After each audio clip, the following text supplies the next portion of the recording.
Hi guys, this video.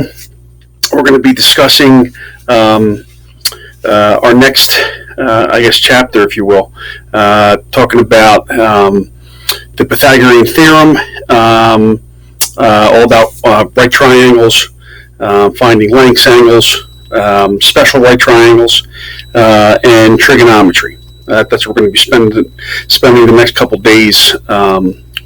Okay, so this is part one of two videos that I'll be sharing with you via email, and I'll provide two links, one link for each of the video.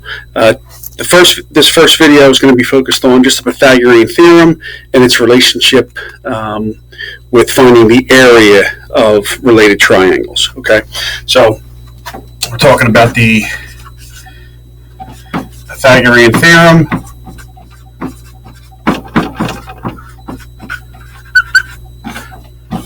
And for some of you, this might be a review, which is great. For others, this might be the first time you're seeing this. If so, please send me your questions, and I'll be happy to kind of meet with you separately. But if not, just keep rewinding and reviewing these videos that I make weekly. Okay, so the Pythagorean theorem strictly involves right triangles. Okay, so if we take a kind of any old right triangle, okay, and let's call it triangle ABC, okay, where we have one right angle. All right. The side opposite the right angle, we call this the hypotenuse, and the hypotenuse is always referred to as the largest side of a right triangle, okay, because it's opposite the biggest angle, which makes perfect sense. So if we assume that this is a scalene right triangle, meaning all three sides have different lengths, let's assume for a minute that this length is the smallest side. So we'll call this a leg, and we'll call that leg 1, and we'll call this leg 2. Okay. So just in terms of what the parts of this right triangle would be called, the biggest side, always the side opposite the right triangle, would be called the hypotenuse, and the two other segments of the right triangle would be called legs. Now, in terms of the Pythagorean theorem, what happens is that there's special relationships in every one of these right triangles. So if we assume this is the smallest side, AB, and we'll call this side A, and let's call this other leg, which is kind of the middle length side of B, the hypotenuse will always be called side C. Okay, and what normally happens with every one of these right triangles is this relationship exists. That every time you take the smallest side and you square it and add that to the middle side, whatever length of the middle side is, and you square that, you'll always get the biggest side squared. Okay, let me give you an example.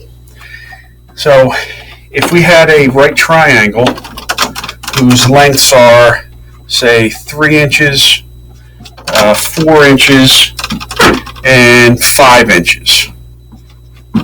Okay? And this is a specific right triangle.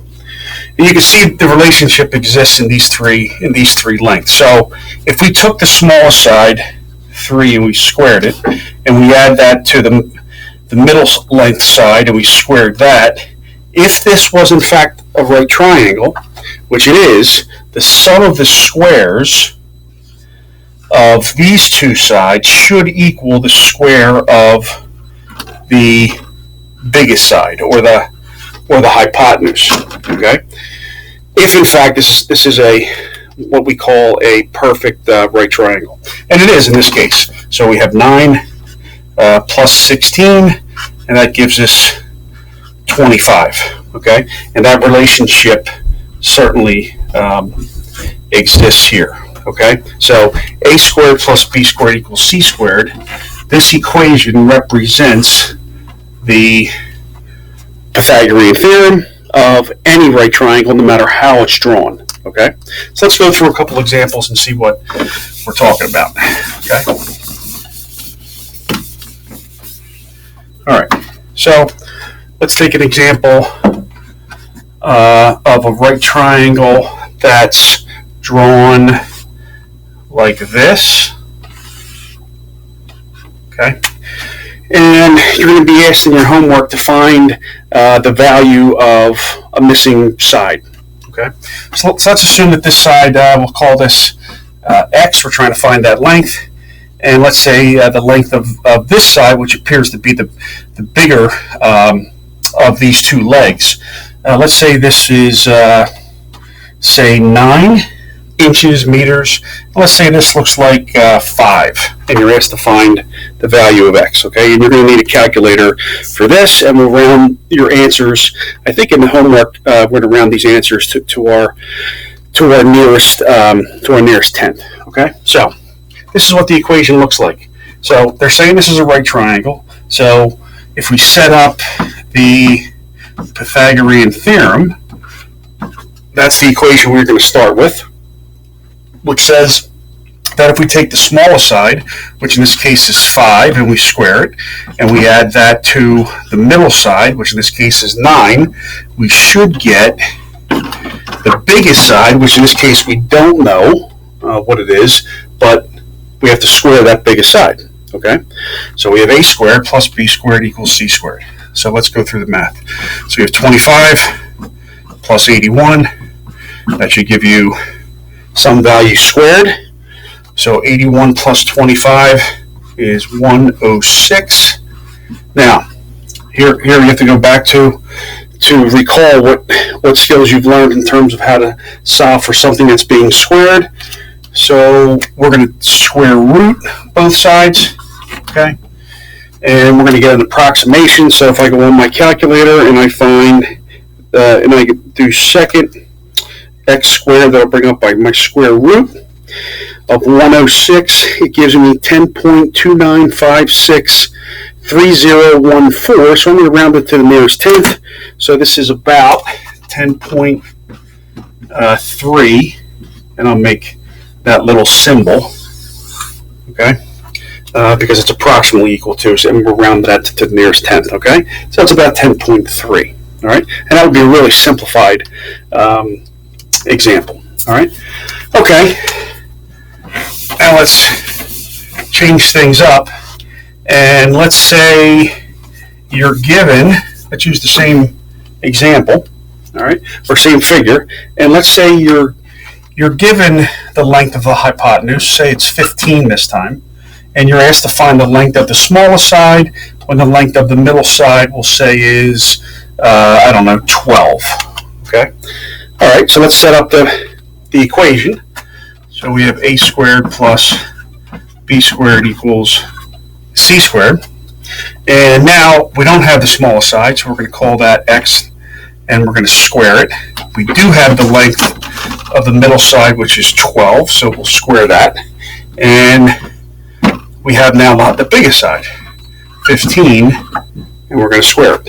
Okay? All right. So now let's come up and keep going. So 12 squared is 144, and 15 squared is 225. So in this case, we have to do a little subtraction.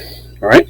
So if we take away 144 from that side and take away 144 from that side, we're left with x squared, right, equals 70, let's see, 81, all right? So now if we took, that doesn't make sense that this is now 81. We're looking for what value squared that would be. So if we take the square root of both sides, you would get x equals 9. In this case, it's exactly 9. Okay? So in this case, this is a subtraction problem. We have the length of the hypotenuse. We don't have the length of the smallest side. So this is going to be one of those subtraction problems, okay? Where the previous problem we just had to add both together, okay? Now, let's relate this now to your homework. So now that you found the value of x, which is 9, okay, and part of your homework, let's put 9 in green, so part of your homework now says after you find that length, now find the area of the triangle. Okay, well, how do we find the area of a triangle? So the area of a triangle is 1/2 the area of its rectangle, right? So the area of the rectangle would be length times the width. So if this were a rectangle, right, it would look like that, but this is not a rectangle. But if we were to find the area of the rectangle, we would just multiply the length times the width. But we only want the area of that triangle. So we have to take half of that. So the area formula for a triangle, so we say area equals 1/2 the base. In this case, I consider this the base because that's what the triangle is resting on, times the height. And the height in this case is that vertical distance from the top of the triangle down to the base that forms a 90-degree angle with the base, perpendicular, right? Okay, so in this case, to find its area, we would take 1/2 the base, which is 9, right, times the height, which is 12, okay? So the way I would do this is, because multiplication, I can take 1/2 of 12, which is 6. So that's really 6. So 1/2 of 12 is 6 times 9. So the area in this case would be 54. Now we have to be careful here, because if this, let's just say we're dealing with inches, right?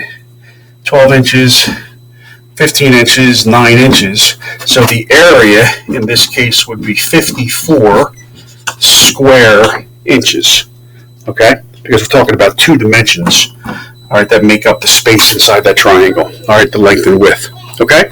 So in your homework, guys, you're going to be looking for some unknown value, and you're going to be asked to find the area of the given triangle. And this would be a great example problem to kind of take a look at and refer back to. Okay. One more example on that homework assignment that I want you to be aware of. Okay, and it's when you're given, say, a triangle that looks like this. Okay, and you're asked to find 2 things. Okay. You're asked to find in this particular triangle, you're asked to find its area. So let's just say this length would be, say 10, okay? And there was a right angle there. And let's say this angle was 6, and this angle was, or this length here, let's say was 9, something like that, okay? Now, so if this was, say, A, B, C, all right, and the question is, well, find the area of triangle ABC, okay, which is the entire triangle, all right? Okay, so we're going to have to apply the Pythagorean Theorem in a couple different places, okay? Now, there's no tick marks on this side and this side, so that does not mean that just because this side is 9, we have no idea what the length of this side is. Okay, we know the length of this side is 10. If this angle is a right angle on this side, so obviously on this side that also has to be a right angle because we have a line that makes up the base of that triangle ABC. Okay, so these would be perpendicular, all right, to this segment. Okay, so we're going to have to find 2 lengths here, all right, in terms of finding the area. So we're going to have to find the area of this triangle here, all right. So, and then we're going to have to find the area of this triangle here, and then add up both areas. Okay, so that's kind of what we're trying to do. So let's call. We're going to need to find this length. Okay, and then we're going to absolutely need to find this length here. Okay, in terms of finding the area. Now, if we're smart, and now that I'm looking at the problem, do we have the base and the height of this triangle here? And the answer is yes. So do we really need to find the area of, or the value of x? Well, not really, but there's the, let's see if the, oh, it doesn't really ask that. Okay. So actually, in this case, we don't really even need to worry about that. So let's find the area of just the right piece of this entire triangle. Well, it's the area of this piece is 1/2 the base, which is 9, times the height, which is 6. So I'm only looking at this triangle here. Okay. So this area would be 1/2 of 6 is 3. 3 times 9 would be 27. So this total area would be 27. Okay. But now we have to find this area. Well, we don't know. If we had this length, we can use the same equation, and we don't need this 10. But because we don't have this length, we're going to have to use the Pythagorean theorem to find this value. We'll call it y in this case. Okay. So let's come up with our equation. So we have the 27. Let's erase that. So now let's use these three lengths here. So this would be considered the hypotenuse because it's opposite the right angle. This would be this. Looks like it's the smallest side. This would be the middle side. So it would look like this: 6 squared plus y squared. You can call whatever variable you want equals 10 squared. Okay. So 6 squared is 36. Plus y squared equals 10 squared would be 100. If we subtract 36 from both sides, we get y squared equals 64. Okay. If we take the square root of both sides, we get y equals 8. Okay. So that's using the Pythagorean theorem justifying this length here. Okay, so now we can fill in this length, and we'll call this length now 8, which is a little bit smaller than that. So now we can find we'll call this the green triangle. Now we can find the area of just the green triangle. So the area of the green would be 1/2 times the base. The base is now 8. We found it. Times the height, which is 6, which is the same height as the red triangle. So 1/2 of 8 is 4. 4 times 6 would be 24. So now the area of the green triangle is 24. So the area of the total triangle ABC would be 24 plus 27. Okay.